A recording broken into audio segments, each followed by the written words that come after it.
Here you go. Yes, yes. It's your boy, Klass One, live on direct in the LA Record Fair. Yep. Now, I got my man right here, right next to me. One of my fellow antics comrade Yep. from Gerald, the Alcoholics crew. Got the one and only, a true veteran, beat maker, producer, DJ, you name it. I got my man right here, Masta C. What's up, little boy? And I like that little intro. He said everything. Not everything. I still got a long way to go. Yeah. But we don't have enough time. We got a little bit of time. Let's go. Now, check this out, man. Once again, thank you for joining us. Yep. First time. First time. I I told you I was coming. What's your take on it so far? Oh, it's beautiful. Like I said, I was just telling you, I hit the corner over here, I run into my boy's record, and the first crate I look at, Breeze's record right there, LA Posse. LA Posse, Breeze. Yo, Breeze, where you at, man? We need you over here. You got it. You'll come next time. I'll make you come next time. There you go. So you already know my get down, bro. You know I'm heavily passionate when it comes to the origins of West Coast hip hop. Yep. So that being said, break it down. What was some of your? How did you get introduced to hip hop?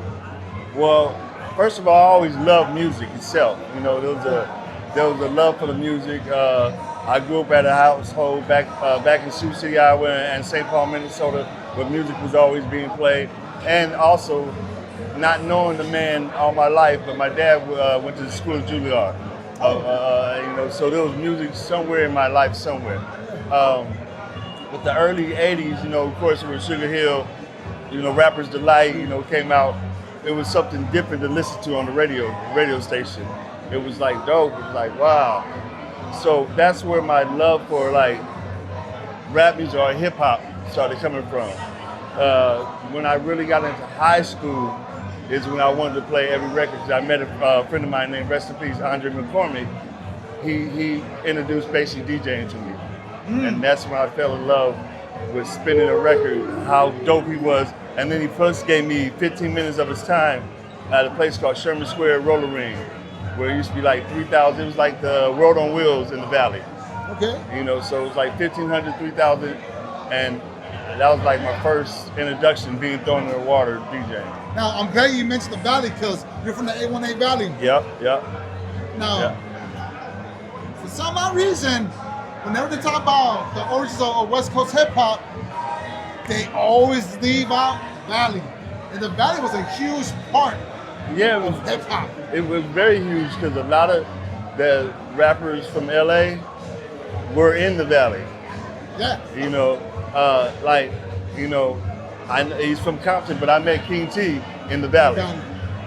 J-Ro from the Alcoholics, that's one of my best friends. He lived around the corner from me in the Valley.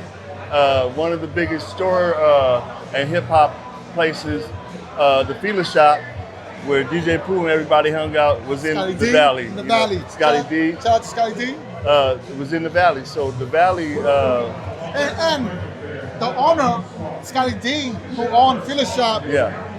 What group was he representing in the 80s? Uncle Jam's Army. Say that again? I said Scotty D. What crew was he representing, promoting for? Uncle Jam's Army. And in he the was Valley. in the Valley. Yeah. Right down the street from my house on Van Isaac Mills. And then there's also another known b-boy, pop locker, DJ, Hamburger Helper. DJ Hayes. Where was he? In the Valley. He's from the group, The Movement. They had the song Jump. And you hear his voice every time you see a basketball game. You hear that, "Are you ready?" That's him. And ironically that you brought him up, he was the person that gave me the name Masta C. Oh, really? No way. Yeah. Check it out. See, it happened in a crazy way where he had did a song on Greg Mack's mixtape, Greg Mack Attack, whatever it was called. And he did a song, and they was going to go on like an 8-9 day tour or whatever. And the DJ originally that was DJing for him, his name was Masta C, but he spelled it Masterc. And so he couldn't go on tour. Something happened with his mama. Something happened with his mom, they wanted him to go on tour.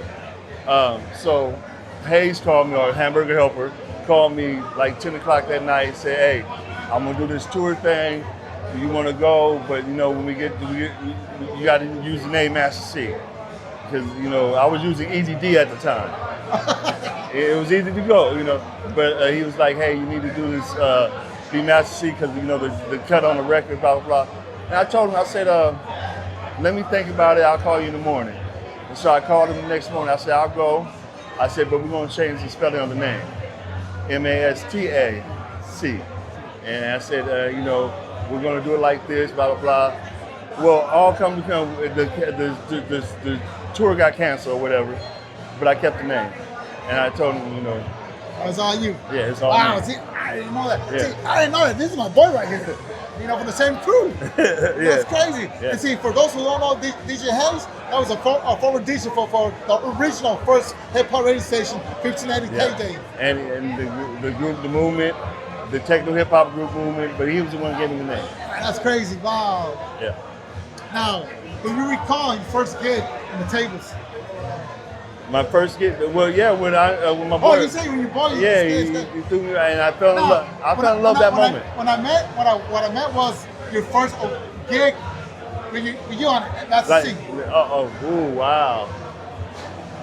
When I was doing a lot of parties, like when the Alcoholics were being formed and King T and all that, I was doing like the hood parties. Everybody just knew me as my real name, Dirk. Because I was doing parties I grew up with that so they really didn't call me by Masta C. So those parties, those house parties and everything, it was just Dirk, So nothing has really changed because we still call you Dirk. Exactly. Now, exactly. There's something with people don't know. You were there during the development days of LA Posse, King T, Liquid Crew, the Alcoholics. Yeah. You even heard, correct me if I'm wrong, but you heard the album LL Cool J Bad before the public was able to hear it. Yeah. What was the feeling of being there? Well, first of all, like I said a few minutes ago, me and J-Ro grew up right around the corner from each other. This is way before the Alcoholics. Breeze from LA Posse, we went to school together in high school. So I got to hear not only his songs here and there, I got to hear these other songs that LL, but I didn't know at the time like LL Posse produced them. I was just some records every Breeze would keep playing while he was playing the cassette, whatever.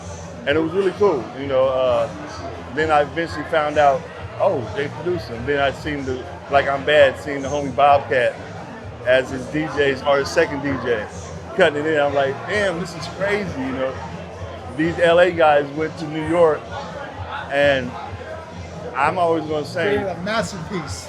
It changed the elements of what LL Cool J became, or is.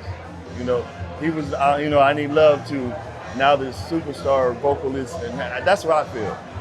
Their production. Yeah, because most of us, we feel that the Bad album made LL Cool J even more, made him a superstar. Yeah. He got acknowledged with his first album, but the second one, Bad, made him a superstar. Because the music. And who is it produced by? West Coast, LA Posse. But because the music was able to transition from not just the East Coast but to the West Coast, and as a DJ, it was records that we was able to play. You know what I'm saying? It was like, oh shit, he's cutting that shit in. Now, did you own? What was your first turntables? That's funny. I never owned a pair of turntables in my life.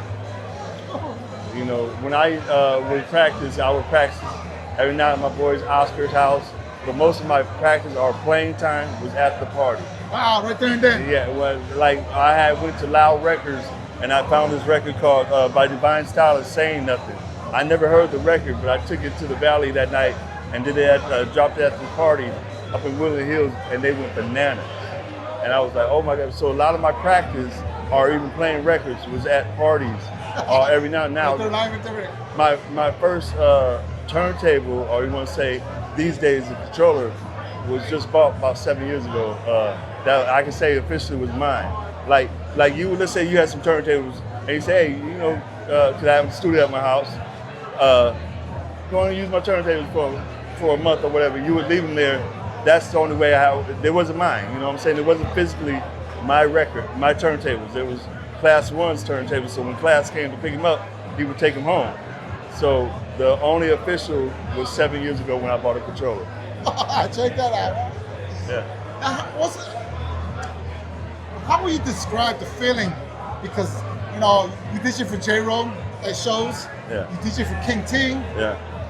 What's the feeling like of to this point, and then thinking back all the way to your first day, that journey? Well, like DJing for your friends is kind of dope because you still look up to them because they made these great records, right? And so when they ask you, hey, DJ for me for the blah blah blah, and it's like, what? Okay, I'm doing that. And then I try to give the best as like it was the first time I was playing a DJ set. I'm gonna give you everything, but I still gotta go. Even though he's my friend, I want to impress him on the timing that we drop in the cuts and this and that, blah blah, whatever we're doing.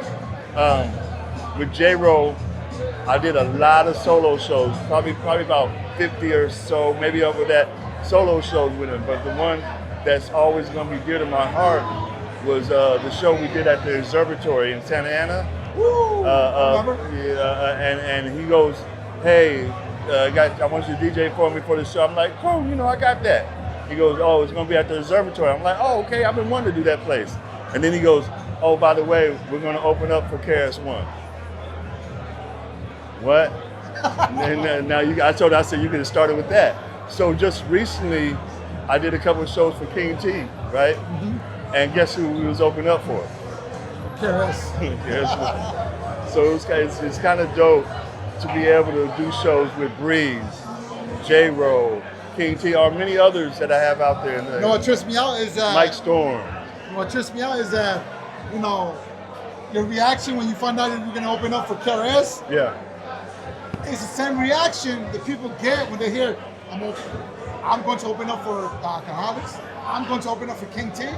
But yeah, we see, especially like yourself, we see J-Ro and King T, not really as King T and J-Ro, but the homies. Yeah, I'm friends, but it's still a level of I have to do my job right for them, and make sure the crowd that's watching love it. Like the night we opened up for Klass One, he met me backstage, he put his arms on my shoulder, and he said, you and J-Ro did a hell of a show. But I was like, I'm not only trying to impress my homeboy J-Ro, but 3,000 people, and he was in the what they call the green room, the bird, and watching over it. Yeah, he was watching it, and I was like, that's dope. What I was able to do turntable wise, impressed. Now, here's another question I got. Now you have produced again many songs for J-Ro, King T, for Medusa, for Breeze, and amongst other legends and upcoming artists. You even got music on the hit TV series BMF. Yeah. Right? And Raising Canaan. Oh, really? I already know. Yeah. Oh, okay. Now, knowing, in fact, tell me the feeling that your music made it to one of 50 Cent's shows. Well, speaking of BMF exclusively, because we have 2 on BMF and 2 on Kane. But on BMF, there was an episode. Let's back it up. You remember in the movie Men in Society? Yeah. And at the end of the movie, you hear MCA's song. That song really touched me because I sat there in the theater and listened to that whole song. And they call that an end cap song. Like in the industry, you call it an end cap, or a song that they're gonna play the whole thing and you're gonna see all the whatever they put end cap. So watching BMF, and this just happened to be a night where they had a whole bunch of other hip hop songs in the show, yeah. and I was sitting with my boy Fred. I was like, "Yo, where's our song?" Because I know when because the contract wise, I know what episode we have. I'm like, "Damn, where's our song at?" And the last scene, the younger brother's having a meeting with a couple other cats in his restaurant, right? And after he's finished talking to him, he gets up, and I hear me and Breeze's song playing as it's fading out, and it plays for the whole 2 minutes and 20 seconds. And I was like, yeah, I'm hitting Fred, this is amazing, It was, because I always wanted one of those type of songs. Like, because no matter what plays at the beginning of the shows, you kind of don't remember all the songs but you remember that the end one. So that was to me was like one of the like, yo, I got an end cap. Because when I found out you guys were gonna have, some songs on the show, I went ahead and started subscribing to Stars just so I could see it. I wanted to see my family. I wanted to hear my family's music on the show. I want to give a big shout out to Breeze and the homie Big Tank, our music coordinator for the show. Oh, Tank, what up? Hey, man, we need you too. Live and direct on the show. Hey, Tank, you got to come down here. Breeze, you too. So that being said, what was your first production? Whoa. What was that? I remember when my first piece of equipment that I wanted to get my hands on, and it was a funny little quick story, was the Roland R8 drum machine. And I had read somewhere Sade did her album to that. So really? I wanted that drum machine. So once again, DJing at a party that was on the thing, there was a stage and there was band stuff behind us all covered up. And a big fight broke out in the crowd. So as we ducking to get our records out of there, I actually hit this little sheet and there was a Roland R8 right there. Let me guess, you snatched it up. But I fucked up and I left the power plug. And it had a different type of power plug in. So I had to wait like 5 months to get a new power plug before I messed with it. But that was my first drum machine I used to do some of the very first recordings of because I recorded a lot of cats from the valley. A lot of underground cats. I was the first one that took them to a studio. Nice. Why, like my other friends, the King T's and the Alcoholics and everything, they were doing, let's say, labor work. I was doing underground work. Somebody was like, hey, I got a grand, $5,000, let's get it, whoop to whoop. So I would take them to a studio and create a lot of their music, but a lot of the stuff that I was doing then was kind of different than what other people was doing. And then I got my hands on the SP1200 and that just took it to another planet. SP1200, yeah. One of the biggest drum machines in hip hop. Yeah, I love that drum machine forever. Now, you were in the mix, with King T, Scotty D, J-Roll. Were you able to attend the Uncle Jam's Army? Oh yeah. How was that? Uncle Jam's Army, it was the first place where you went, like Sherman Square, they would have somebody performing every now and then. Yeah. Uncle Jam's Army, before Sherman Square or World on Wheels, was a place that was just DJing. And one thing I did back in the days, I always admired the DJ. Because I was like, it's kind of dope how he's controlling the whole crowd. The whole crowd is like grooving because this man or this woman is playing this perfect record at the time. And it was all wax. It wasn't digital stuff like it is now. And it's like, so as crazy as the atmosphere was, my thing was like watching these DJs do that. Even when I was at parties I went to as a young kid in my neighborhood, Lemon Line's party, Lemon Line's production or Starlight or Concord, I always gravitated to where the DJ booth was. Nice. Even before I really started getting into DJing. So like I said, with my boy Andre, rest in peace, had me come to his house instead of going to a after school fight. And he started DJing in front of me. And he was like the first person I ever knew that had turntables at the house. And he said, you want to fuck with it? I fell in love instantly. So being able to watch DJs was my thing. And how old were you at that time? 10th grade, so it must have been about 15, 16. See, because... But been in love with it for a couple of years before that, at 10, because, the fight, in the 80s, that's when Rapper's Delight came out. It was like 80, 81. That was Saturday night, right? Yeah, so I was loving that, what it was, but I didn't know about the power of the DJ until about 15, 16. See, because what most people don't know is that some of the original members of Uncle Jam's Army, Bobcat, DJ Pooh, Scotty D. Yeah. You guys were already pretty much family.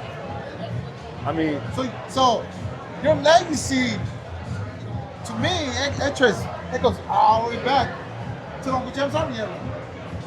I would say not only that era, but also what was in the 818 Valley era. Of course. You know, because like my boy Lemon Line, they had the song "Put the Pipe Down" or "Jailbait," and that was being played on K-Day. The things Burger was doing, or Hayes was doing at a younger age before he even got to K-Day.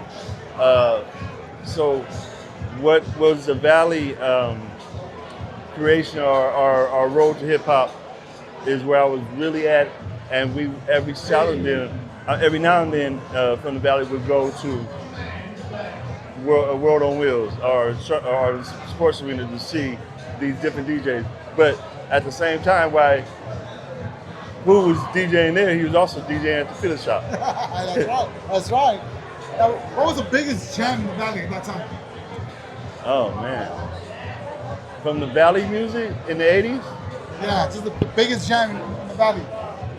Like again, you know, when it comes to the origins of West Coast hip hop, the Valley don't really get as mentioned as much. But it was a huge part of the foundation of West Coast hip hop. Like I said, the Valley was known to have jams. Lemon Lime's crew, what was I can't think of the name right now, but my boy Lemon and his crew were big because it was the first ones like we heard from the Valley recording something. But we had major our other stars that you would hear from different, like you know the Vargas are from the other Vargas are from the Valley. Yeah. You know that's not hip hop, but that's R&B, but they were from the Valley. You know, so these records that we was hearing, some of these artists that we was like, hey, that's so and so, or this is that, and they were being played on KJLH or K-Day was what you wanted to get to. When Hayes Burger, Hamburger Helper, got to play on the Mixmaster, not only Mixmaster show, but he was on that. It was the freestyle show. Yeah, right after. Oh my God! But he was a cat that played, and we was like, yo, he's on right after the Mixmaster show. When my boy Hamburger, his uncle, played on the Mixmaster show, it was like, as a DJ, we wanted to, get to that point. We wanted to see.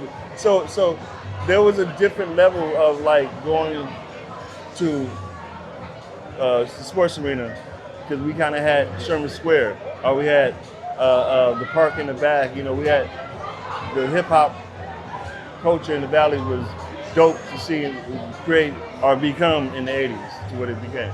Yeah, see, it's dope because in LA you have all this, mini universe, in the Valley. It was had a lot of b-boy crews, pop rocking crews, yep. DJ crews. Yep. That was a huge part of some of the best dancers were from the Valley. Yeah. Come on now, some of the best DJ crews were from the Valley. Some of the best rapping crews was from the Valley. It's just that they put the light on LA because nobody was like Santa in the Valley. Yeah. They used to think. Remember when the Rodney King beating happened? They used to think that was LA. I tell them it's right down the street from my house, and they don't believe me. I'm like, it's in the Valley. Player Club, that whole club was in the Valley, and then they blew it up. That's at Hanson Dam in the Valley. Yeah. So yeah, a lot of hip hop came from the Valley. Or started in the Valley. We gotta shout out to everybody that was heavily involved in the hip hop scene in the Valley back in the 80s. Yeah. I mean, I can not only in music but also in different sports. Like John Elway went to Granada Hills. Oh, really? Yeah.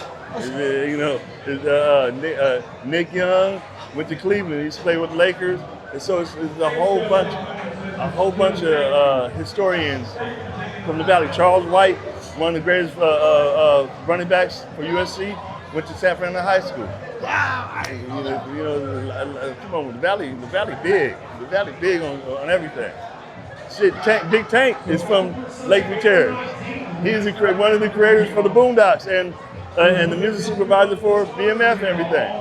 That's right. I forgot about that. That is true.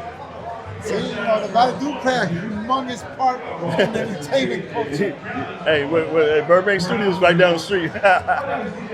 One of the brothers is In the Valley. in the Valley. But yeah, so once again, bro, thank you for joining us. Oh yeah, I told you I was coming. I ain't believe it. There you go. He didn't believe. You know, I- And now, I gotta answer this call because I got our boy J-Ro calling me. well, hey, we need to answer that call. But yes, wait. Hey, J-Ro, next time you're in the city and he's doing this, you need to be here. And Breeze, gotta be here too. Y'all, King T, everybody need to come through. Come through. So once again, got my boy Masta C from the Antics, my comrade, my brother, Liquid Crew, you know, Liquid Crew, LA Zoo, a whole bunch of other shits. LA Zoo. Yeah. I do not know that. Not the one that what's the name? We had our own LA Zoo before damn, I can't think of his name right now. Right. We had ours. Our boy, we actually had a friend, one of my best friends that worked at LA Zoo. So we used to get LA Zoo hats, shirts, everything. The original LA Zoo. So once again, bro, Thank you. for joining us, and we're out. Peace.